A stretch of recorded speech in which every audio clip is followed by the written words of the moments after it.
محمدا رسول الله. Bismillahirrahmanirrahim. Assalamualaikum warahmatullahi wabarakatuh.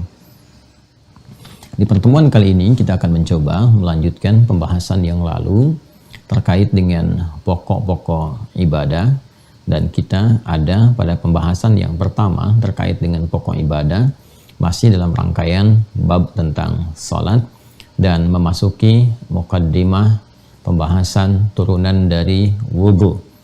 Ini akan memberikan pengantar yang sangat penting, karena boleh jadi juga di masa kini tidak semua orang Islam mengetahui tentang turunan pembahasan, walaupun diduga pembahasan yang sederhana, tapi akan sangat menentukan dari aktivitas wudhu atau bahkan kegiatan bersuci lainnya yang terkait dengan proses ibadah yang dimaksudkan. Langsung saja kita akan mencoba menyambungkan kembali pembahasan kita di pertemuan yang lalu, setelah tuntas kita membahas tentang muqaddimah pertama terkait wudhu dari tinjauan pengertian, makna dan hikmahnya, yang disimpulkan bahwa wudhu bukan sekedar ibadah formalitas yang menjadi syarat pertama dalam penunaian salat, dan begitu menentukan proses pengantar pada kekhusyuan salat. Namun demikian, wudhu juga memberikan dampak yang besar, baik bagi kebersihan fisik yang digunakan untuk berinteraksi dalam kehidupan kita dari ujung kepala sampai dengan ujung kaki. Pun demikian, wudhu seharusnya memberikan kesan penyucian terhadap fungsi-fungsi fisikal yang terkait dengan bagian-bagian fungsi tubuh kita yang digunakan untuk berinteraksi.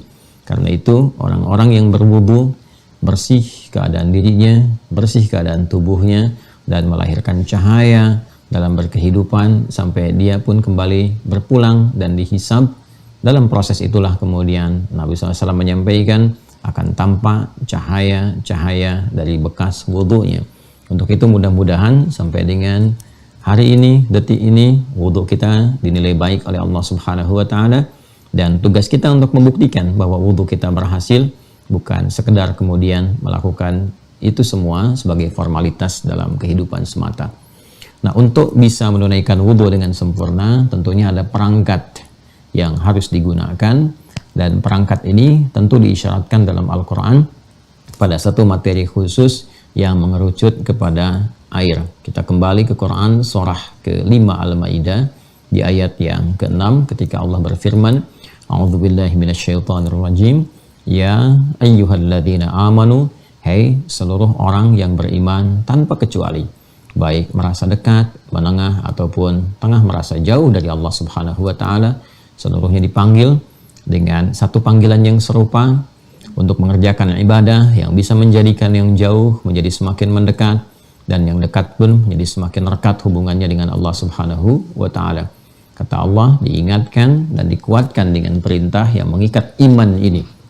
Idza qumtum ilas shalah, apabila kalian ingin menyempurnakan diri untuk menuju salat, faghsilu wujuhakum, maka basuhlah, mulai dengan membasuh, ya, awal mula membasuh wajah kalian. Membasuh bila menggunakan turunan kata dari ghasala, ghasala yaghsilu, fi'il amarnya ighsil, di sini faghsilu, maka kata ghasala itu erat kaitannya dengan air, dengan alma, jamaknya disebut dengan miyah.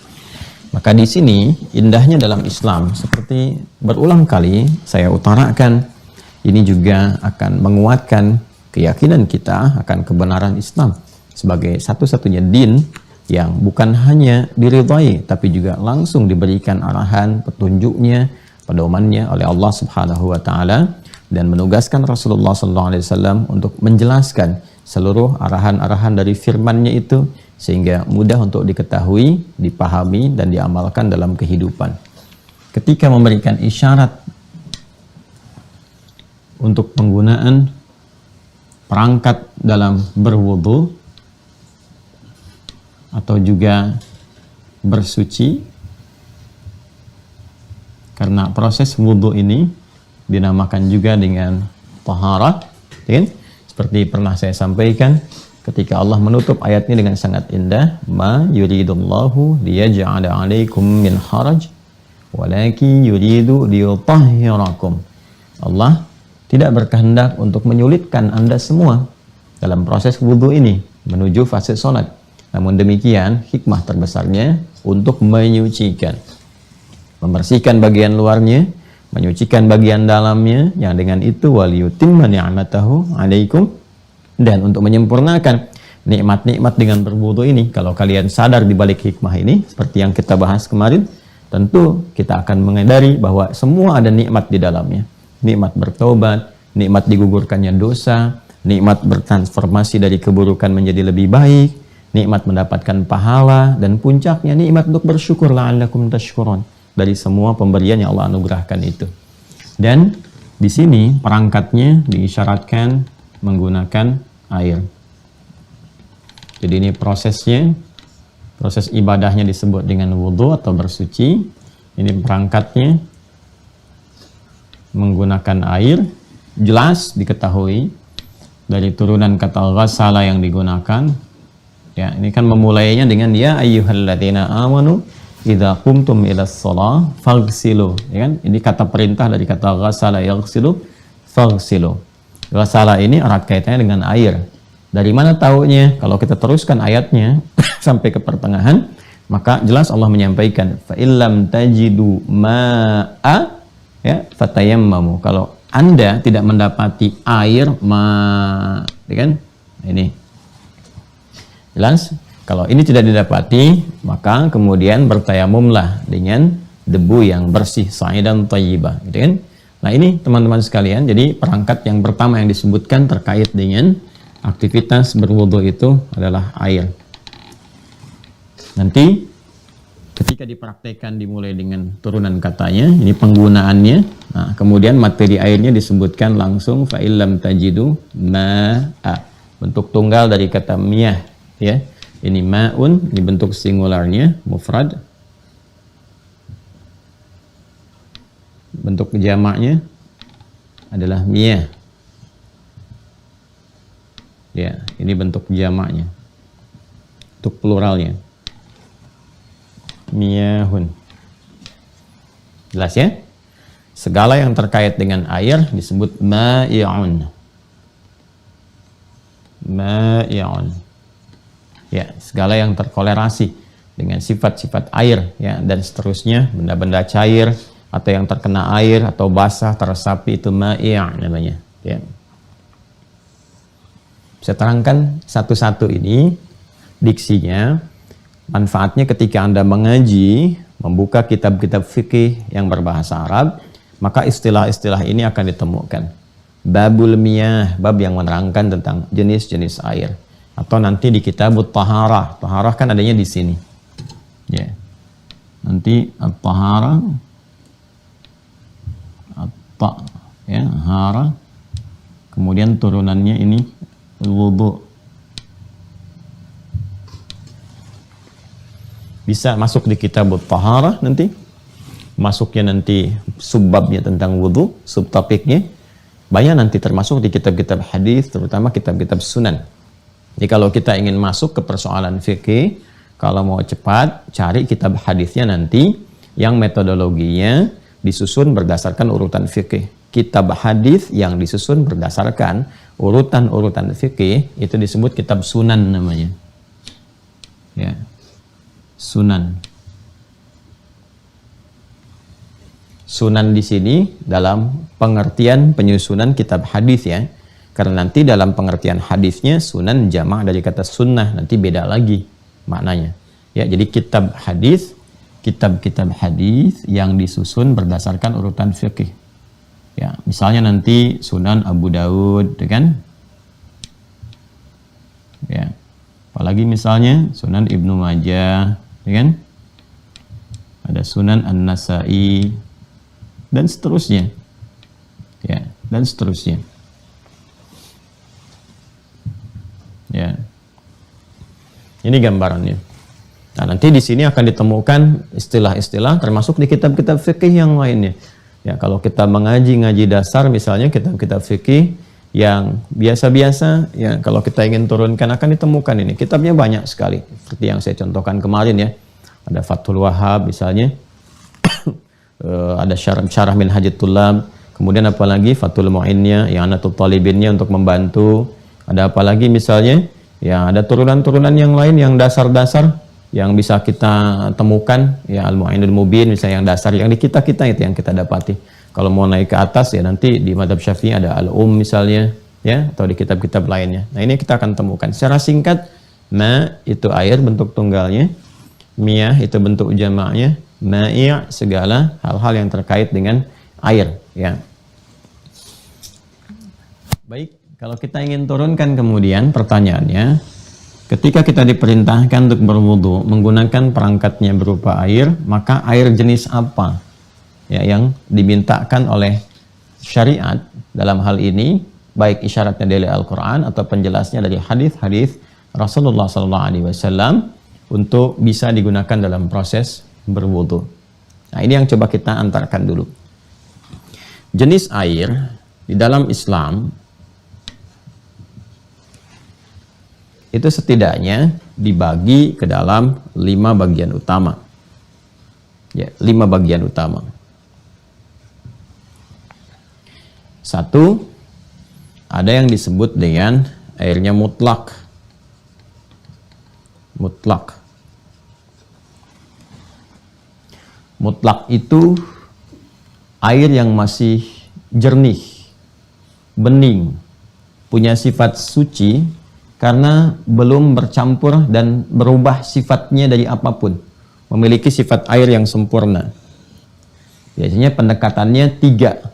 Ya, 3 ketika air itu berubah dengan faktor apapun, ya, dengan faktor apapun, karena suhu udara misalnya, ya, terkena pemanasan matahari dan sebagainya, ya. Maka sebelum terjadi itu semua, bila dia tidak berubah dalam 3 halnya, itu masuk dalam kategori mutlak. Ya, mutlak sifat airnya, ya, air yang disebut air itu ya seperti itu. Ya, belum bercampur dengan apapun. Air kalau dimasukkan ke dalam perasan misalnya mangga jadi jus kan, jus mangga. Dicampur dengan perasan alpukat jadi jus alpukat gitu ya. Nah, itu sudah berbeda. Ya, bukan sifat air secara mandiri. Ya. Baik, ya ini murni airnya ya, murni airnya. Jadi belum berubah satu warnanya. Ya kan? Kemudian juga baunya. Kemudian rasanya. Ini yang akan menentukan apakah sifat air itu terpengaruh kemurniannya atau masih mutlak dalam sifat murninya. Kalau ini semua dari 3 hal ini, baik warna, bau ataupun rasanya tidak berubah dari sifat murninya, maka dia disifati sebagai air yang mutlak, mutlak kemurniannya. Jelas ya? Ini dalam fikih disebut dengan air yang murni sucinya. Murni sucinya disebut dengan tahur namanya. Tahur. Ya, tahur.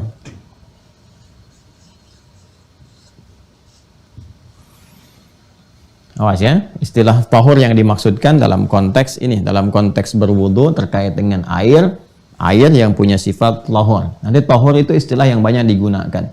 Saat ada orang sakit, kan, terus disebutkan dengan tahuran, insya Allah. Tahur itu maksudnya apa? Mudah-mudahan dengan sakit ini bukan hanya disembuhkan oleh Allah, tapi juga menyucikan keadaan diri kita yang kena sakitnya atau tubuh secara umumnya. Karena kebanyakan orang sakit kalau beriman banyak beristighfar, banyak mendekat kepada Allah. Istighfar itu yang menyucikan jiwa. Sedangkan kesucian itu bagian dari taharah. Karena itu ada kalimat yang diungkapkan berupa doa, tahuran insyaallah. Selain syafaakallah, syifaan ajila misalnya, tahuran, tahuran, tahuran insyaallah. Tahur. Ya, ini mengandung arti sesuatu yang suci. Ya, tapi dalam pengertian jenis air, sifatnya, sifat airnya mutlak kemurniannya, maka kalau dia masih murni itu kan bening ya, belum bercampur dengan apapun dan sebagainya. Ya. Nah, ini maka dia punya sifat suci dan menyucikan, suci dan menyucikan. Artinya pada zat airnya, materinya suci, disifati suci dan bisa digunakan untuk bersuci. Suci dan bisa digunakan untuk bersuci, suci menyucikan. Singkatnya begitu. Ya. Ini tahur. Jelas ya, pelan-pelan. Makanya istilahnya nanti ada yang pertama adalah air yang suci menyucikan. Ikan tahirun mutahhir, disingkat kemudian dengan nama tahur, air tahur, atau mutlak sifat keairnya, kemurniannya, yang tidak berubah dari sifat airnya, baik dari warnanya, baunya, atau rasanya, maka dia suci dan bisa digunakan untuk menyucikan, untuk bersuci. Baik bersuci yang sifatnya dalam konteks ibadah, ya, wudu, mandi misalnya, ya, ataupun juga menyuci perangkat-perangkat yang lainnya yang secara umum bisa digunakan. Ini bagian yang pertama. Nah, ini macam-macam nanti. Ada yang sifatnya ya, benar-benar alami pada umumnya. Misalnya air yang turun dari langit, itu kan hujan, ya, air hujan.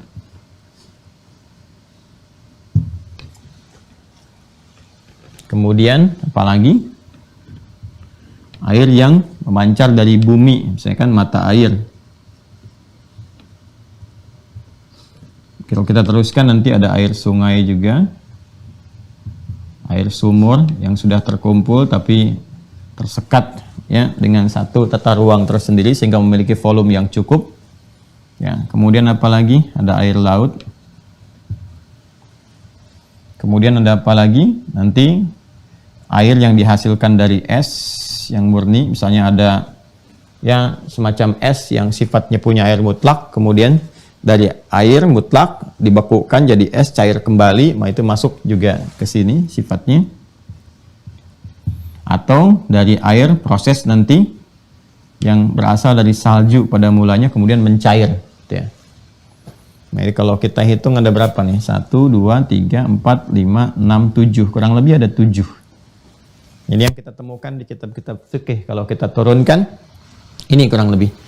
Nah, jadi kalau misalnya ada satu kegiatan yang sedang dilakukan, kemudian kita ingin mencoba untuk berwudu, baik untuk berwudu saja secara umumnya menjaga wudu, ataupun mendekati waktu salat, ya kita punya misalnya, alhamdulillah ada air yang kita bawa, ya, dalam botol misalnya, dalam hal tertentu yang sudah kita siapkan. Dan kalau di botol nanti ada catatan tersendiri, nanti masuk ketika pada jenis yang selanjutnya. Ini ya, kalau misalnya ada, kita gunakan cukup, nanti kita praktekkan, ya, insya Allah baik, ya, kalau mengandung unsur-unsur ini. Tapi kalau misalnya kita tidak membawa juga persediaan, ya, kita temukan mata air misalnya, ya, atau sudah tersambung, ya ada yang menggunakan pipa, ada yang menggunakan bambu, daerah-daerah itu, ya boleh digunakan berwudu. Atau ada hujan misalnya, ya kita tadahi kemudian dipakai untuk berwudu, boleh, ya. Kemudian juga sungai, ya air sungai yang mengalir, ya bukan kemudian yang menetap, tapi misalnya agak mengering atau kena matahari, atau misalnya ada hal-hal yang mempengaruhi, jumlahnya sudah mulai berkurang, volumenya di bawah 2 kulah misalnya, ya sekitar 270 liter, itu punya catatan tersendiri. Nanti ada air sumur, air laut ini jelas berdasarkan nas, ya jelas berdasarkan nas, karena memang sifat laut itu begitu, beda dengan air-air lainnya. Walaupun dia kan air laut tuh rasanya, kalau rasa kan asin, ya memang sifat air laut ya begitu, ya kecuali kalau air laut misalnya berubah sifatnya karena keadaannya, karena kan di beberapa laut tertentu nanti ketika bergabung dari aliran sungai ada yang tawar, ada yang asin, gitu kan, bergabung. Nah, itu dikembalikan kepada sifat asal. Jadi kalau misalnya dia tawar, ya sifat asalnya tawar. Kalau asin, sifat asalnya asin. Jadi itu yang dimaksudkan. Ya jadi bukan berubah, ini kan tawar, ini asin, kenapa bisa begitu? Tidak. Ya itu dikembalikan kepada sifat asalnya. Karena itu ketika ada seseorang sahabat, dikisahkan oleh Abu Hurairah, ya ada seorang dari Arab Badawi berkonsultasi pada Rasulullah. Ya dia berkegiatan yang sifatnya di laut, ya kan? Kemudian dia membawa air yang sedikit, ya. Nah ini menarik sekali. Jadi kalau kita lihat ternyata di era-era kenabian pun ya itu ditemukan ada orang beraktivitas di sekitar lautan, ya kan? Ya boleh jadi nanti ada perdagangan yang melewati itu, ya, ataupun aktivitas yang lainnya, ya dalam arti bersinggungan dengan ini. Dan dia hanya membawa air yang sedikit, yang kalau dia minum, ya dia akan menahan rasa haus yang berkelanjutan. Sedangkan kita mengetahui bahwa air laut kalau diminum justru bertambah haus, gitu kan? Nah, apakah boleh nggak kemudian berwudu dengan menggunakan air yang ada di laut? Ya, maka kata Nabi, "Wat tahuru ma'uhu ma'uhu." Ini ke sini. Wat tahuru ma'uhu tahur. Kalimatnya menggunakan tahur. Wat tahuru ma'uhu wal hillu maitatuhu, ya. Ya, air laut itu suci airnya karena sifatnya memang seperti itu, ya kan? Nah, kemudian juga halal bangkainya, maksudnya ikan-ikan yang ada di situ, kalaupun kemudian mau ditangkap ya atau misalnya dipancing kalau sekarang atau ditombak dan sebagainya, mati, dibawa ke darat, diproses kan, dimasak dan sebagainya, atau mau langsung dimakan dalam keadaan tertentu yang bisa digunakan, ya. Nah, itu halal untuk bisa dikonsumsi. Nah, ini tentang air laut dan ini nasnya ada. Kalau minta dalil, kita turunkan dalilnya di hadis riwayat ini aja, urutan pertama Abu Daud saja ya. Abu Daud nomor hadis 83. Ya. Rawinya sahabat Abu Hurairah. Ya. Ini ya, bisa ditemukan di sini. Khusus tentang air laut. Kalau di Ibnu Majah nomor hadis 386. Ya, dengan redaksi yang sama. Atau kita coba tunjukkan ya. Ini kita punya juga nih. Ini Abu Daud. Ini Abu Daud. Ini. Ya. Kitab Sunan. Nomor hadis 83. Berarti masih di halaman awal 22 kalau nggak keliru. Baik. 20 ya, halaman 20. Subbab 41. Ini ya. Yang di sini. Betul, nomor hadisnya 83. Babul wudu bima'il bahri. Subtopiknya adalah wudu dengan menggunakan air laut. Ya. Qala haddatsana Abdullah bin Maslamah an Malik an Safwan bin Sulaim an Sa'id bin Salamah bin Ali bin al-Azraq an al-Mughirah bin Abi Burdah wa huwa min Bani Abdiddar akhbarahu annahu sami'a Aba Hurairah. Betul ya? Abu Hurairah ya radhiyallahu taala anhu yaqulu, beliau menyampaikan, sa'ala rajulun an-nabiyya sallallahu alaihi wasallam, seorang lelaki bertanya kepada Nabi sallallahu alaihi wasallam, ya. Di kisah lain nanti Arabi dari kalangan Arab Badui kan. Faqala ya Rasulullah, maka ia kemudian berkata, ya Rasulullah, inna narkabul bahra, kami itu sedang perjalanan di laut, ya kan? Kemudian wa nahmilu ma'ana al-qalila minal ma', dan kami membawa perbekalan sedikit air. Kemudian fa in tawadda'na bihi atishna, tapi kalau kami berwudu dengan menggunakan air itu yang berkal sedikit tadi, kami akan kehausan. Afanatawadda'u bima'il bahri, apakah diperkenankan kami berwudu dengan menggunakan air laut? Ya, faqala Rasulullah sallallahu alaihi wasallam, maka Rasulullah sallallahu alaihi wasallam kemudian menjawab, huwa at-tahuru ma'uhu al-hillu maitatuhu. Air laut itu suci, ya, menggunakan tahur. Kalau tahur berarti suci dan menyucikan airnya. Kemudian al-hillu maitatuhu, dan bangkainya atau ikan-ikan yang ada di situ dan halal untuk dikonsumsi. Jelas ya? Halal untuk dikonsumsi, airnya suci dan menyucikan. Jadi kalau misalnya sedang ada aktivitas, terutama di keluarga besar Mira atau pemirsa umum yang bergabung sedang di lautan, tugas-tugas ya, ada TNI Matra Laut misalnya sedang bertugas, atau juga nelayan ya, atau yang sedang tugas di kapal tertentu dan sebagainya, itu boleh air laut digunakan untuk proses berwudu ya. Jelas ya? Nah, ini gambarannya. Ini secara umum sangat mudah sekali dipahami. Ini sisi yang pertama. Kemudian yang kedua,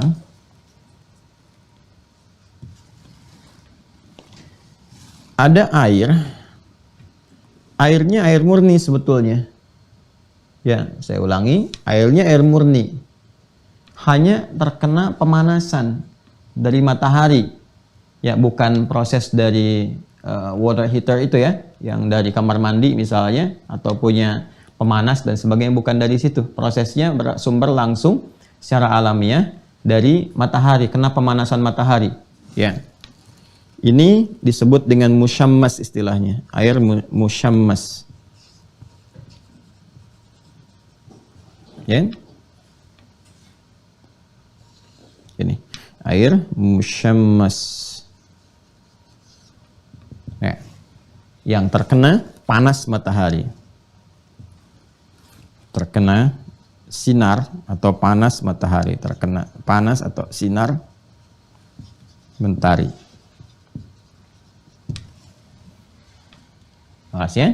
Anda ada air, baik di botol misalnya, ya, atau perangkat lainnya, atau menemukan satu misalnya keadaan air tertentu, tapi langsung terkena pemanasan dari matahari, sifatnya kena sinar. Maka yang seperti ini makruh digunakan untuk bersuci. Makruh. Ya. Tidak disukai, disarankan untuk tidak digunakan. Walaupun ada unsur kecil kebolehannya, ya mungkin kalau nggak ditemukan lagi yang lainnya hanya ada ini, gitu kan, maka ada perkenannya. Walaupun sifat makruh melekat kepadanya, dan makruh ini nanti ada risetnya tersendiri. Ada risetnya tersendiri. Makruh cenderung tidak disarankan, cenderung tidak disukai. Ya. Jadi cenderung tidak disukai, tidak disarankan, walaupun juga tidak mutlak dilarang. Ya, tidak mutlak dilarang. Nah, jadi kaidahnya begini, kalau ada sesuatu yang makruh, ini nggak disukai gitu kan, yang seperti ini. Dilarang sih tidak, haram sih tidak, cuma tidak disukai. Nah itu bisa dilihat ilatnya, sebabnya apa. Kalau sebab itu bisa hilang, ya dengan analisis atau riset tertentu, maka nyaman saja untuk digunakan. Ya, ini gambarannya. Kalau kita di fisika dasar itu kan, saya masih ingat itu, kalau nggak keliru mohon diluruskan ya, kan saya bukan expert di bidangnya gitu. Ya air kan kalau kena pemanasan langsung dari matahari itu ada proses yang disebut evaporasi ya, saya ingat ya. Lawannya kan kondensasi itu di fisika dasar itu ya. Ada evaporasi, ada proses evaporasi, ya. Proses pemanasan sehingga menjadikan perubahan, ya kan, pada molekul-molekul air itu yang dari tadinya sifatnya cairan kemudian berproses menguap menjadi gas itu kan, ya. Dan nanti lawannya kan kondensasi. Kalau kondensasi kan sudah menguap ke atas, nanti jadi turun kan, jadi air hujan itu. Ya, dan punya sifat sendiri dari situ. Kalau masih ingat ya, pelajaran itu di fisika dasar itu. Nah, proses evaporasi ini kan dipengaruhi oleh banyak faktor. Ya, ada suhu udara, suhu air, proses mataharinya sendiri, dan proses matahari itu ketika memancarkan sinar kan ada proses radiasinya juga. Ya, radiasi ini nanti yang menyebabkan juga terjadinya perubahan ya pada keadaan molekul-molekul air. Semakin tinggi, semakin panas kan ada bertubrukan tuh molekul di dalamnya. Ya, ikatan-ikatan yang melekat di penyusun air yang dimaksudkan. Nah, ini ketika terjadi dalam konteks pemanasan itu, nah ini kita nggak tahu nih sifat air itu melekat bendanya di mana. Ya, perubahan suhunya berpengaruh nggak dengan keadaan sinar air itu. Kalau dia kena botol, kan ini jadi bermasalah. Apalagi botol plastik, ya. Kalau dia terurai sifat-sifat plastiknya, kemudian terkena kepada bagian airnya dan bercampur di situ, jangankan dipakai wudhu, diminum aja nggak dianjurkan. Saya kira demikian ya. Secara teoritis kan dasarnya begitu. Mungkin yang teman-teman ahli di bidang fisika atau kimia itu akan lebih mengetahui bagaimana ketika air dalam botol terkena pemanasan langsung ya dari matahari dan sebagainya, kan sifatnya juga itu bisa dikhawatirkan ya, karena sifat-sifat ada dalam plastik terurai ya, kemudian juga partikelnya bisa bercampur dengan molekul-molekul yang ada dalam air, jadi bisa berpengaruh keadaannya. Atau bila terkena pemanasan langsung. Nah, ini kenapa sifat makruh itu ada, tidak disukai? Karena khawatir ada perubahan dalam sifat air yang tidak langsung nampak. Ya, kalau yang nampak nyata kan berubah warnanya jelas. Kalau berubah warna sudah nggak bisa digunakan. Terkena pemanasan berubah warna jelas. Ya, nah, berubah bau karena mungkin benda-benda yang melekat sekitaran air terkena pemanasan bercampur ke situ. Ya, sehingga merubah bau jelas nggak bisa. Ya, rasa juga udah feeling itu. Kalau bau berubah pasti rasanya beda. Kalau rasa itu pakai feeling. Ya, ingat ya, rasa pakai feeling, nggak harus dicobain. Dicobain bisa bermasalah gitu. Ini ada pendekatan fikihnya. Ya sama, walaupun bukan cuma air, ada kotoran, ya kan? Ada main dengan kucing, tiba-tiba nggak sengaja terkena kotorannya, kotoran kena baju, Anda bersihkan pakai air, kan unsurnya harus hilang, warna, bau, rasa. Warna udah kelihatan, nggak kuning lagi, udah hilang, bersih. Bau dicium, udah nggak ada baunya. Rasa gimana? Masa mau dijilatin? Kan tidak, ya. Nah, ini pakai feeling aja. Kalau baunya udah nggak ada, kemudian juga warna sudah berubah, terus feeling kita kuat, namanya ghalabatul dhanni, dugaan yang kuat bahwa rasa sudah nggak ada. Jelas ya? Nah, ini juga demikian. Dengan pemanasan khawatir benda-benda di sekitaran atau yang menampung air itu terkena panas langsung sehingga memengaruhi keadaan ya bawaan asal dari benda atau materi itu yang bercampur dengan air sehingga dikhawatirkan ada dampak tertentu ketika digunakan saat proses wudhu. Nah kalau keadaannya bisa dipastikan aman, nggak ada masalah, maka sifat makruh bisa hilang. Izalatul ikrah, jadi hal-hal yang nggak disukai itu bisa hilang. Ya, bisa tanggal gitu. Tapi kalau kita nggak ada ilmunya, nggak tahu, maka agama kan membawa kehati-hatian. Disiplinnya tinggi sekali dalam Islam itu, sampai dipecah seperti ini. Ya, sifat-sifat keadaannya. Jadi kalau ada yang terkena pemanasan langsung dari matahari dan sebagainya, langsung ya, sifatnya dari matahari, bukan dipanaskan secara proses elektronik atau yang lainnya misalnya. Ya, ini yang dimaksudkan. Maka sifatnya makruh, tidak disukai untuk digunakan dalam konteks berwudu. Jelas ya? Ini gambarannya. Berbeda kalau kita di keadaan dingin, kemudian masuk di tempat di hotel atau di mana ya, di kamar mandi, ada water heaternya, kemudian ada hangat disatukan, dingin dengan hangat nyampur, itu nggak ada masalah. Ya, sifatnya masih ada di situ. Ya. Jelas ya? Ini gambaran tentang air musyammas. Ya. Wah ini colong dicek ya. Seingat saya sih ini nih, evaporasi istilahnya. Kemudian kalau sudah menguap ke atas, jadi gumpalan awan, kan? Mulai bertumbukan ya dan seterusnya, nanti turun ke bawah jadi kondensasi ya, turun. Sifatnya udah berubah lagi. Evaporasi dengan kondensasi itu memengaruhi keadaan sifat airnya. Ya itu sudah beda. Makanya kalau air di laut pun nanti ada yang menguap jadi gas ke atas, kemudian ketarik jadi awan juga, atau di danau ketarik, kan sifatnya ketika turun bisa berbeda. Nah inilah detailnya dalam fikih itu bisa seperti itu. Ya maka kenapa air hujan bisa masuk kepada air mutlak? Ya sementara dalam proses evaporasinya masuk ke air musyammas itu ada detail. Ya, arahan atau bahasanya tersendiri. Ini yang menarik. 3.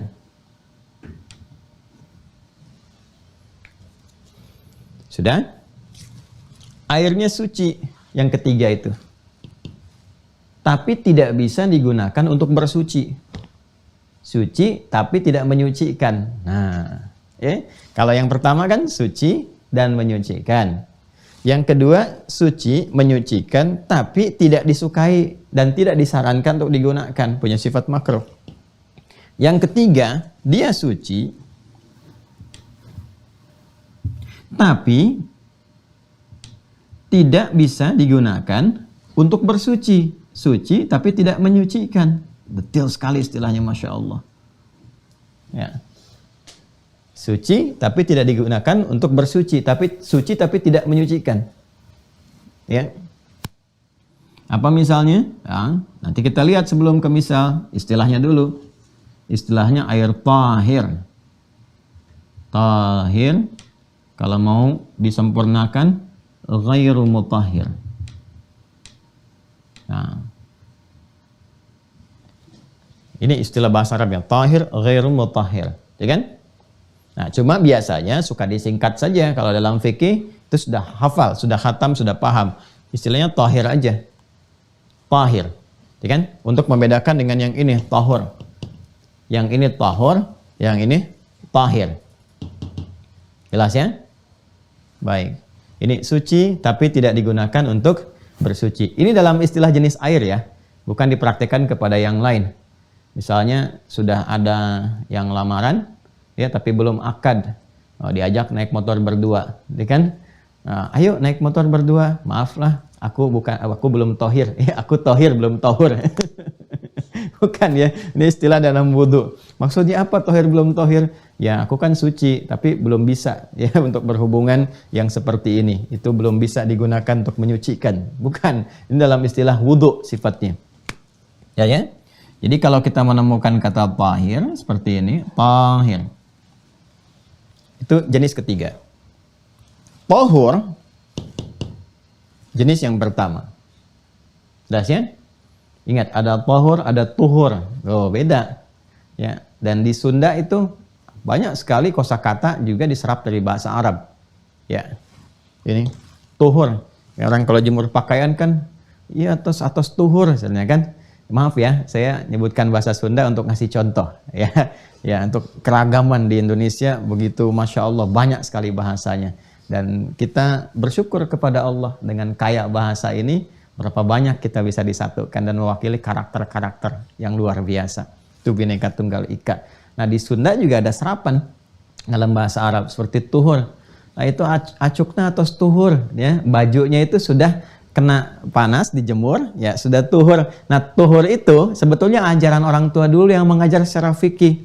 Maksudnya apa? Sudah suci, ya karena panas itu juga salah satunya bisa menyucikan. Alat untuk bersuci, tapi bukan untuk wudhu, ya, bukan untuk wudhu. Itu bisa menggunakan panas. Apa diantaranya? Ya, baju itu, ya. Kalau kemudian sudah dicuci, bersih, kering, keringnya itu kena panas kan kering tuh, sempurna. Begitu kering, dia digunakan untuk beribadah kembali, suci bersih kembali. Maka orang tua dulu mengatakan tuhur tuh, atau stuhur katanya. Tuhur di situ maksudnya apa? Bukan cuman sudah bersih kering, tapi suci dari najis. Ya itu orang tua kita dulu banyak meresapkan bahasa-bahasa itu yang tanpa sadar digunakan, prakteknya adalah praktek fikih sebetulnya.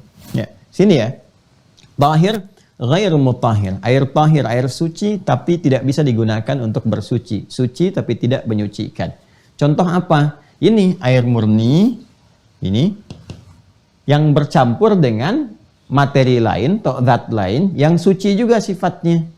Ya, tapi karena bercampur di situ ada perubahan-perubahan dari warnanya, baunya, rasanya, kan? Tapi bukan najis, benda suci juga. Karena sudah berubah sifat ininya, nggak bisa dipakai bersuci. Contoh apa?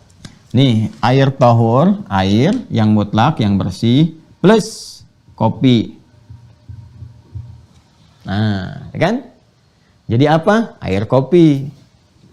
Kan? Air plus kopi, jadi air kopi. Ya. Pak, kopi Pak, 1 gelas. Oh iya, pahit atau manis? Pakai gula enggak? Ah, pokoknya kopi aja Pak, nggak pahit, nggak manis, nggak apa-apa. Saya mau wudhu.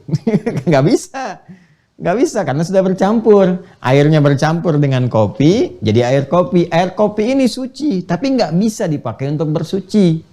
Kenapa? Karena bercampur sifatnya ini keadaannya. Walaupun dua materi sifatnya sama-sama suci, tapi kalau airnya sudah bercampur dan berubah dari sifat dasarnya, maka tidak bisa digunakan untuk bersuci. Ini gampang, tinggal tambahin aja hal-hal yang suci yang lain setelah ini. Ya, air plus jeruk, ya kan? Nah, air plus alpukat terus jadi bercampur airnya, maka ini disebut dengan air tahir tapi ghairu mutahhir. Air yang suci tapi nggak bisa digunakan untuk bersuci. Air sabun nggak bisa dipakai wudhu, ya kan? Ingat, air sabun pakai mandi bisa, mandi biasa dan seterusnya. Tapi dipakai untuk berwudhu tidak, ya. Baik, termasuk nanti kalau ada mandi besar misalnya, ya nanti ada babnya sendiri. Kan sudah saya contohkan di pertemuan yang dulu, ya sampai langsung dipraktekkan itu dengan contoh ya. Shower dan seterusnya, itu cara-caranya pernah saya praktekkan. Ya, kalau airnya bersih bagus, gunakan sabun terpisah boleh, ya. Dalam mandi kan beda dengan sifat biasa. Ya, tapi kalau mandinya langsung menggunakan air sabunnya, tidak dinetralisir kembali dengan air-air yang bening yang bersih, itu juga tidak tepat digunakan demikian dalam proses mandi besar, ya. Tuh. Nah, artinya kalau bercampur dengan zat-zat yang lain, maka sifat tahurnya berubah jadi tahir seperti ini. Jelas ya? Kalau sama-sama suci. Kemudian yang keempat, dan air suci dasarnya selalu ini. Air tahur, suci dan menyucikan, tapi sudah dipakai bersuci sebelumnya. Ya, kan ada kalau sedang berwudu misalnya kan, ditadah bawahnya itu kan. Ditadah tuh, jadi pakai ember atau yang sejenisnya sehingga airnya nggak jatuh kemana-mana, dari keran tuh langsung ke ember itu lagi. Nah, jadi yang jatuh ke situ, ya terkena dari atas ini sudah masuk ke situ, sudah digunakan.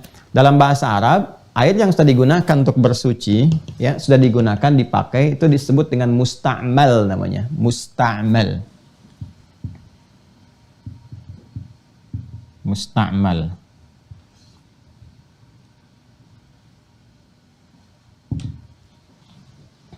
Musta'mal.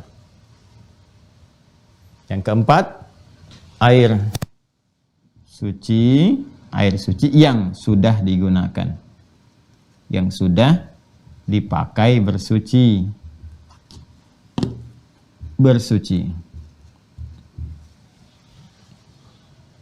Dan ini walaupun ada khilaf kecil di antara para ulama, tapi yang paling populer dan ini yang dipegang oleh kita, kan? Ini tidak digunakan untuk bersuci kembali. Jelas ya? Tidak digunakan untuk bersuci kembali. Kecuali nanti dalam kondisi-kondisi yang sangat langka, dalam darurat, atau hanya untuk misalnya basuhan mandi dalam basuhan pertamanya, ya sebelum misalnya dibersihkan kembali dengan yang lainnya. Nah itu kalau mandi misalnya, maaf ya, ini kan bahas fikih itu. Nanti mungkin kalau bab detailnya ketika masuk al-ghuslu atau mandi bisa dibahas dengan lebih dalam lagi. Ya, saya mau mandi berdua dalam satu bejana itu boleh-boleh saja. Ya dipakai, hadisnya juga ada terkait dengan itu. Tapi nanti yang paling populer setelah itu dibilas lagi dengan menggunakan air yang mutlak. Ya, itu gambaran. Nanti ada hikmahnya tersendiri. Tapi dalam pembahasan wudhu, ini yang paling populer, ya air yang sudah digunakan. Terutama dalam mazhab Syafi'i dan turunan-turunannya, air yang sudah digunakan untuk bersuci maka tidak dipakai untuk bersuci kembali. Jadi kalau sudah wudhu, ya kemudian pakai misalnya ember ditadah, ya kan? Mau dipakai yang lain boleh. Misalnya dipakai nyuci baju kalau diduga itu bersih gitu kan. Dari wudhunya nggak terlampau, bukan kotoran-kotoran ini sudah ada kotor kemudian kena kotoran itu, maka nggak tepat juga kalau dipakai nyuci baju dan sebagainya. Jadi kalau ini dari kita tadah supaya airnya nggak bertebaran, misalnya sayang Anda ingin tadahkan, kemudian Anda siramkan ke bunga, kemana dan sebagainya sehingga memanfaatkan air yang dimaksudkan, itu sah-sah saja, boleh dilakukan. Ya, bahkan ada kisah, ini kisah nyata sekali, kisah nyata ya, tapi ini langka kasusnya, langka atas kehendak Allah Subhanahu wa Ta'ala, bahwa ada kawanan perampok. Ya, ini nyata kita di kalangan orang-orang soleh. Makanya sering dibaca-baca kitab-kitab atau buku-buku yang sudah diterjemahkan lah ke dalam bahasa Indonesia. Dulu saya masih temukan terjemahan-terjemahan itu. Kisah orang-orang soleh di masa lalu, 40 kisah orang soleh, sekian kisah para tabi'in. Itu inspiratif sekali gitu. Ya, ada para perampok datang ke satu rumah di satu desa gitu kan.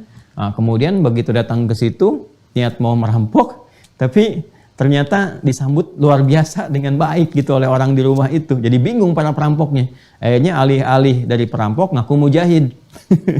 Jadi kan udah bawa pedang tuh mau ngerampok malah disambut. Halo selamat datang, Masya Allah. Para mujahid gini-gini. Itu keluarnya begitu saking sopannya dari daerah itu ya. Jadi sampaikan. Jadi akhirnya kami mujahid baru berperang gini. Akhirnya wah saya minta keberkahannya dari para mujahid ini. Silahkan disuguhi makanan ini. Terus begitu berwudu. Ya berwudu itu tiba kemudian ditadahi, ya tanpa sengaja mereka ditadahi seperti ini kan. Nah, untuk apa katanya gini, silahkan berwudu dulu, nggak apa-apa kami ingin manfaatkan aja airnya gitu kan. Nah, begitu kemudian mereka singkatnya berwudu dan sebagainya, udah sholat, bingung juga perampoknya itu, ya disiapin makanan, siapin air wudu, diminta sholat dulu di situ sebelum pergi karena ingin mengambil barokahnya katanya para mujahid ini bisa ketempatan di situ. Senang dulu tuh begitu. Ketempatan ulama senang, dengan ketempatan orang-orang pejuang senang. Di kita juga kan dulu begitu. Dalam masa-masa perjuangan itu senang kan kedatangan para pejuang dan sebagainya. Ya makanya saya juga waktu kecil kan mengalami itu. Wah senang tuh kalau lihat TNI saya kan. Wah itu jadi ada kesannya luar biasa tuh. Pakai pakaiannya lengkap gini. Jadi kebanggaan tersendiri kita melihat juga. Ya Masya Allah gitu. Nah sekarang lebih variasi lagi. Ada polisi, ada macam-macam dan sebagainya. Ya kita bangga kalau semua instansi ini kuat semua, hebat semua dan kompak semua, itu luar biasa. Tapi secara singkatnya setelah mereka selesai pamit ya, mujahid tuh, mujahid. Jadi mereka juga bingung, udah pergi keluar, udah semua beraktivitas lagi. Ternyata air hasil tadahan tadi, itu digunakan oleh bapak tadi untuk mandi anaknya yang lumpuh, pakai mandi. Ya, dengan harapan memohon kepada Allah Subhanahu wa Ta'ala, mudah-mudahan ada baiknya, ada berkah. Ini babnya tersendiri ya, babnya tersendiri. Walaupun barangkali nggak bisa berlaku umum, tapi nanti ada dasar-dasar kaidah yang bisa digunakan dan kita nanti bisa turunkan babnya di sini. Begitu dipakai kemudian, apa yang terjadi teman-teman sekalian? Dengan izin Allah, kuasa Allah menyembuhkan, sembuhlah kemudian anak itu. Sembuh, ini kisah nyata. Ya, kisah nyata. Jadi sembuh anak itu, Masya Allah mereka bersyukur dan sebagainya. Satu kali, ini kawanan mujahid tanda petik tadi, ya datang lagi. Ya begitu datang lagi, apa yang terjadi? Ya yang nyambut anak kecil. Ya Masya Allah para mujahid gini dan sebagainya, gitu kan? Disambut, ya mereka biasalah mau pura-pura lagi gitu kan, mau mampir, mau makan dan sebagainya. Lalu bertanyalah pimpinan mereka, siapa anak ini? Dulu kami kesini kan nggak ada. Bapaknya cerita. Itulah yang kami ingin sampaikan. Syukur pada Allah, terima kasih kepada kalian para pejuang. Anak ini sebetulnya lumpuh dulunya. Begitu kalian pertama mampir ke sini, kami mohon keberkahan kepada Allah Subhanahu wa taala dengan datangnya kalian para pejuang yang ikhlas mampir ke sini makan, berwudu, kami gunakan air bekas wudunya untuk mandi itu anak kami itu. Ya, bukan mandi dalam keadaan bersuci ya. Ya, mandi seperti biasa gitu. Kami gunakan untuk mandi dan dengan izin Allah dia sembuh. Ya, Masya Allah, terima kasih. Jadi begitu ada respon demikian, langsung jatuh tersungkur, nangis semuanya dan tobatlah pada saat itu. Ya, dari yang tadinya mujahid yang KW ya, yang pura-pura, jadi sekarang mujahid yang asli. Pada akhirnya kemudian mereka bertobat, ikut berjihad dan sebagainya, dan hasuna islamuhum, keislamannya baik. Itu kisah inspiratif yang sangat luar biasa. Di setiap bab itu ada kisahnya. Ya, makanya kalau Bapak Ibu keluarkan setiap bab dengan contohnya kisah inspiratifnya, itu untuk anak-anak tuh luar biasa. Ya, saya dari beberapa waktu ke belakang mungkin ya, itu sering juga menceritakan, karena anak-anak kadang minta cerita di malam hari kan. Kita cerita ini, cerita itu, kadang ngasih buku. Nah, kita gunakan untuk menceritakan di Al-Quran pelan-pelan sehingga tertanam dan itu akan membantu pada hafalan gitu ya. Nah, cobalah para orang tua tuh dapatkan itu. Banyak sekali di kitab dan itu bukan fiktif, sifatnya nyata. Ya, di sejarah Islam itu kita hampir tidak mengenal yang fiktif. Ya, hampir tidak mengenal. Adapun cerita-cerita fiksi yang muncul itu misalnya, itu pun dari kreativitas yang ada dalam bentuk kisah-kisah yang seperti 1001 malam dan sebagainya. Ya, itu kisah-kisah hanya dongeng fiksi-fiksi yang disampaikan pada masa itu untuk kegiatan-kegiatan tertentu. Tapi kisah-kisah yang dibangun untuk penguatan dasar-dasar kehidupan itu nyata semua. Ya, kita nggak kenal tokoh-tokoh Superman, Batman, gitu kan? Ataupun macam-macam yang mungkin banyak sampai dengan kekinian. Ya, ini mustamal ya. Ini mustamal. Dari mustamal ke Batman ini. Ya, pokoknya ini mustamal yang sudah digunakan. Ya, nah ini. Jadi kalau kita masih dapatkan air yang ini mutlak, ya maka ini yang didahulukan. Ini yang sudah digunakan, maka tidak dipakai lagi untuk bersuci. Kalau mau dipakai untuk yang kegiatan biasa, nyuci atau mandi, misalnya dari situ kalau kita wudunya memang masih bersih, cuman batal aja, wudu lagi ditada, pakai mandi ya sah-sah saja digunakan sepanjang mandinya bukan terkait erat dengan sifat bersuci, ya seperti mandi besar dan sebagainya. Dan tentunya dibilas lagi dengan air-air yang mutlak yang lebih bersih. Kemudian yang kelima, yang terakhir ya. Ya. Sudah? Yang kelima itu sudah bercampur dengan najis. Ya. Ini kan yang tiga bercampurnya dengan benda suci lagi. Suci ketemu suci, tidak mensucikan. Itu ya. Ini air suci ketemu dengan benda suci, suci tapi tidak mensucikan. Ya. Kemudian yang kelima ini airnya suci bertemu dengan benda yang tidak suci. Ya, ketika bertemu dengan benda yang tidak suci, bercampur, terkontaminasi, jadilah kemudian tidak suci air itu. Ya, tidak suci. Kenapa? Karena terkena najis. Yang tidak suci itu kan najis namanya. Ya, makanya bahasa Arabnya disebut dengan mutanajis. Air mutanajis.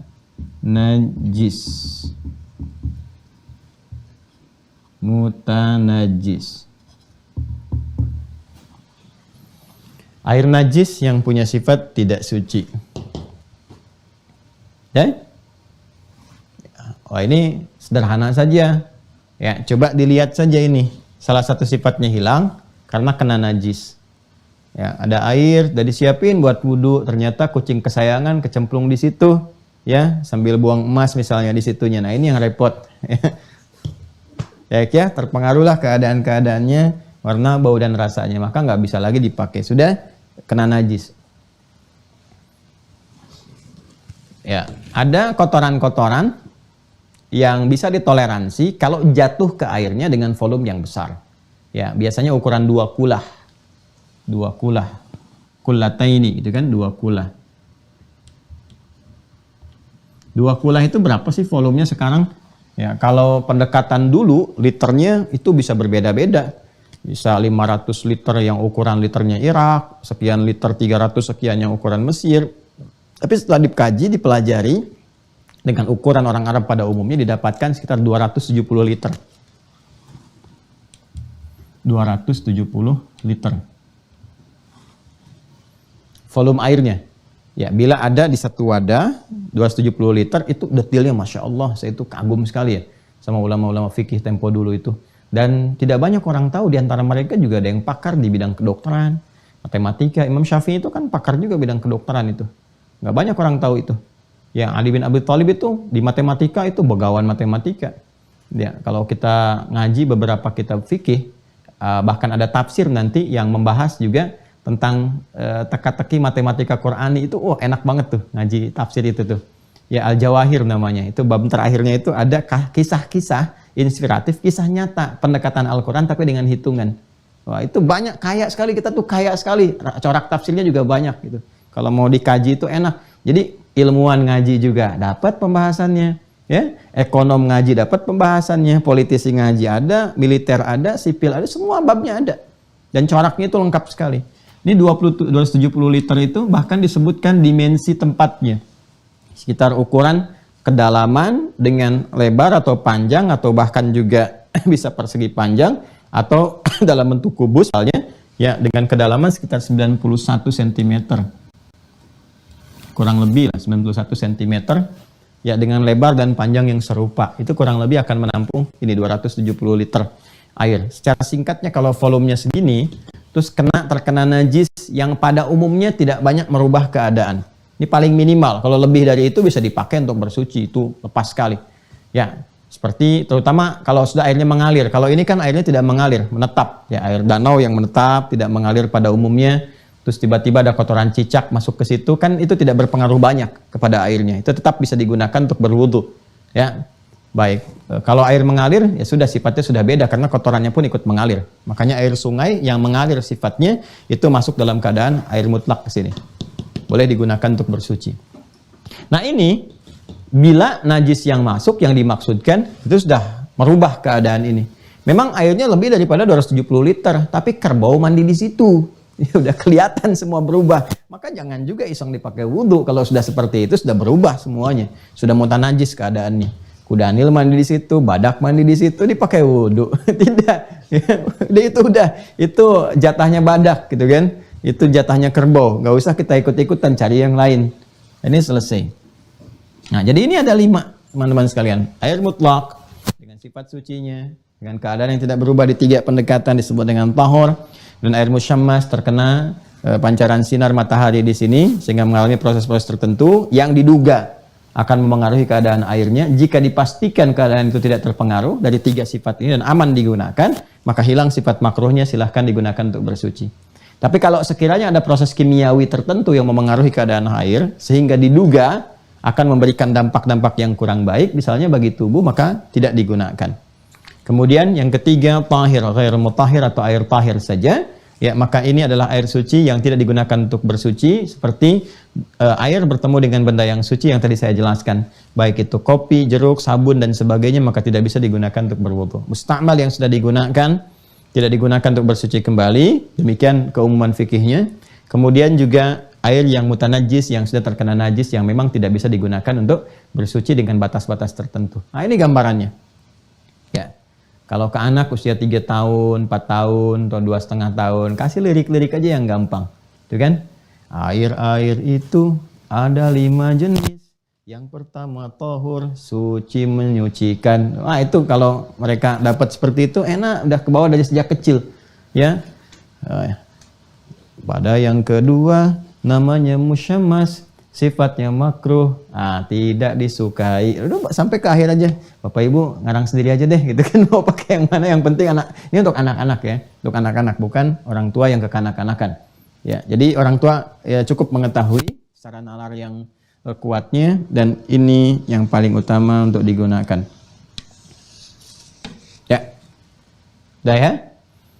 Nah, kalau sifat-sifat yang bisa digunakan ini yang aman dan sebagainya tidak ditemukan, maka diperkenankan kemudian ada 3 kondisi, ya, nggak menemukan air sama sekali dengan sifat yang bisa digunakan untuk bersuci, ya, tidak ditemukan ini, itu nanti ada satu istilah yang luar biasa di Al-Quran itu, menggunakan turunan kata wajada yajidu fa illam tajidu ma'a, masih di Quran surah kelima ayat ke-6. Quran surah 5 ayat 6. Ya. Fa illam tajidu ma'an fatayammamu. Bismillah. Fa illam tajidu ma'a, gitu kan? Nah ini. Maka jika lam tajidu, kalian tidak mendapati ma'a, air. Nah, wajada yajidu itu ada 3 klasifikasinya. Pertama, memang tidak ditemukan sama sekali. Tidak ditemukan. Keadaan sedang kering, hujan tidak turun, ya, mata air sungai, ya, dan sebagainya juga tidak ditemukan, sangat terbatas dan sebagainya, kita nggak menemukan keadaannya, ya kan? Kondisi pertama. Yang kedua, airnya ada, tapi sedikit sekali. Kadar sedikit ini digunakan untuk kebutuhan pokok yang menunjang kehidupan. Ya, hajat daruriyah istilahnya, hajat darurat. Ya. Contoh, ada air, kita bawa nih gitu kan, tapi cukup di perjalanan untuk minum. Yang kalau nggak minum, kan minum nggak bisa tayamum. Ya kan? Wudhu bisa tayamum, nggak ada air. Ya minum bagaimana? Minumnya tayamum kan nggak mungkin. Ya, minum kan yang digunakan apa perangkatnya? Ya air. Karena itu kalau misalnya dicukupkan untuk kebutuhan pokok untuk minum, maka jangan dipaksakan untuk digunakan wudhu. Ya, atau hajat yang sifatnya terbatas. Ya, kayak di pesawat terbang misalnya kan ada hajat-hajat terbatas di situ. Atau di toilet-toilet yang di kendaraan misalnya. Ya, semua 100 orang misalnya mau berwudhu di situ, begitu 50 airnya habis semua. Yang 50 nggak bisa. Ya, begitu ada persoalan, ada hajat tertentu, air nggak ada. Jadi madarat untuk semua, gitu kan? Nah, ini jadi persoalan di sini. Ini kalau sedikit sekali, seperti kasus yang kita temukan tadi, tapi kan itu ada alternatifnya di air laut, ya kan? Nah, ini yang kedua. Yang ketiga, airnya ada, tapi tidak memiliki kemampuan untuk menggunakannya. Karena alasan medis tertentu misalnya. Kalau terkena air, ya penyakitnya bisa semakin parah. Ya, atau kondisi-kondisi tertentu yang tidak bisa menggunakan itu. Dingin luar biasa. Nah, ini ada kisah lagi nih. Ini Islam tuh kaya dengan kisah. Cuma nggak akan saya kasih sekarang. Nanti aja. Ini kisahnya tuh luar biasa. Ada lucunya, ada harunya, ada macam-macam lah. Ya kan? Orang baru masuk Islam, mu'alaf, terus langsung diangkat jadi panglima perang. Ya, oleh Nabi langsung yang angkat. Sementara yang seniornya, ya kan, dilampaui oleh ini. Itu Nabi sendiri yang mengutus itu. Wah, sudah mu'alaf gitu kan, baru kemudian diangkat jadi panglima perang, itu mengepalai Khalid bin Walid, mengepalai Umar bin Khattab, ya, sampai Umar tuh yang belum bisa membaca maksudnya pada saat itu, ada jengkelnya juga tuh, jengkelnya terhadap keadaan orang ini, bukan pada keputusan nabinya, bukan, ya, karena ada kejadian-kejadian. Sudah mu'alaf, malam-malam mau nyerang, malamnya mimpi junub. Nah, kebayangkan tuh panglimanya itu, ya, udah gitu kelihatan nggak mandi lagi. Ya, nah ini wah ramailah pokoknya itu. Tapi sukses sih. Sukses peperangannya sampai pulang, Nabi langsung mengadu kepada Umar mengadu kepada Rasulullah, kan? Nah, tapi nanti ada hikmahnya, semua dijawab gitu, semua dijawab. Gimana kisahnya? Nanti, nggak sekarang. Ya, nggak sekarang. Pokoknya ikuti aja deh. Ikuti, nanti begitu masuk babnya saya ceritakan. Babnya kan bab tayamum, sekarang kan belum, masih di wudu. Ya. Nah, jadi ini teman-teman sekalian, kondisinya yang tidak mampu menggunakan air. Yang ketiga itu bisa karena sakit atau bisa kondisi yang sangat dingin luar biasa. Kalau bersentuhan dengan air bisa jadi madarat. Ya, ini belum terasa kalau kondisi seperti sekarang. Tapi kalau Anda naik ke tempat ketinggian tertentu, misalnya kalau ke arah Jawa Timur di Malang, dia masuk ke Batu, apa kalau di Bandung, di Jawa Barat, ya, atau daerah tertentu yang memang dingin sekali, pagi-paginya airnya udah Masya Allah, gitu ya. Dinginnya luar biasa, yang agak kesulitan menggunakannya. Ya, kayak Ciwidey ke atas itu kan, kalau daerah Jawa Barat itu, ya jangankan mau pegang air, kadang-kadang ke atas malam sudah begini gitu. Kalau nggak pakai penghangat, tuh sudah terasanya luar biasa. Nah ini kalau memang tak mampu sama sekali bisa ada madarat dan tidak ada penghangatnya, maka nanti ada alternatif lain untuk bertayamum itu. Yang digunakan bukan air, ya, yang digunakan sa'idan thayyiba. Prosesnya nanti kita bahas. Fatayammamu, maka alternatifnya tidak menggunakan perangkat air lagi, tapi menggunakan perangkat debu. yang bersih dan punya unsur suci. Ya. Ini nanti yang prosesnya disebut dengan tayamum, tapi kita bahas di pembahasan selanjutnya setelah wudhu supaya tertib dulu pembahasannya. Ini yang terkait dengan tayamum. Debu ya, bukan tanah, ingat. Kalau tanah sifatnya bisa menempel, sifatnya bisa ada di tempat terbatas. Kalau debu itu bisa dimanapun, bisa ditemukan. Kadang-kadang Anda nyimpan gelas sudah dicuci, disimpan, nggak digunakan, ada debunya juga. Karena kan terbang, terbawa udara juga. Ya. Nah, ini bahasanya menggunakan kata sa'id dan thayyibah. Sa'id dan thayyibah. Thayyibah. Gini ya. Gini. Yang menempel di tempat yang suci, di tempat yang bersih. Jadi ini pun ada kriterianya juga, nggak semua tempat bisa digunakan untuk tayamum. Yo, saya tuh pengen ada tapaknya sampai kiamat sehingga terasa debunya itu memang betul-betul tayamum. Terus knalpot ditempelin misalnya, nggak begitu juga. Ya, jadi ada tempat-tempat tertentu yang sifatnya memang bagus, bersih, baik. Ya, kalau di pesawat kan sudah ada di tempat dekat jendelanya begini, ya, atau di kursinya kan yang ada space tertentu yang kayak ada meja makannya juga depannya. Bisa kita tempelkan, nanti prosesnya kita ajarkan. Ya, tapi prinsipnya kalau nggak menemukan air sama sekali dengan 3 kondisi ini tayamum. Ya, kalau sedang naik ke gunung misalnya, ya susah dan seterusnya, kalau ada kondisi tertentu, ada tanah yang bersih langsung tempelkan, tembok bisa dan sebagainya. Jelas ya? Nah, ini kondisi debu yang melekat di tempat yang baik. Ya, ini debu yang suci atau kalau mau dibalik suci dalam debu, nah, itu tayamum. Ya, kalau ada pembahasan fikih judulnya suci dalam debu, itu tayamum. Ya. Baiknya bikin sinetron judulnya tayamum misalnya, bingung, tapi suci dalam debu bisa paham. Ya. Jelas ya? Nah, ini gambarannya. Ini jenis-jenis airnya. Kemudian kalau nggak ada air sama sekali yang digunakan, prosesnya, nah itu yang coba kita bahas. Nah, sekarang kalau sudah tahu, ini sudah paham, terkait dengan wudhu, maknanya sudah kita bahas. Kemudian yang kedua, hikmahnya juga sudah kita dapatkan kemarin. Perangkatnya sudah kita dapati ilmunya saat ini. Nih, yang digunakan air, kondisinya begini dan begitu dan seterusnya. Tinggal sekarang prakteknya atau prosesnya. Bagaimana cara berwudu yang ditunjukkan oleh Al-Quran dan Sunnah Rasulullah SAW. Nah, untuk praktek ini saya akan coba sajikan secara khusus dengan menggunakan perangkat langsung ya di tempat yang mudah digunakan untuk berwudu atau di tempat wudunya langsung supaya nanti apa yang Anda bisa lihat bisa jelas langsung prakteknya.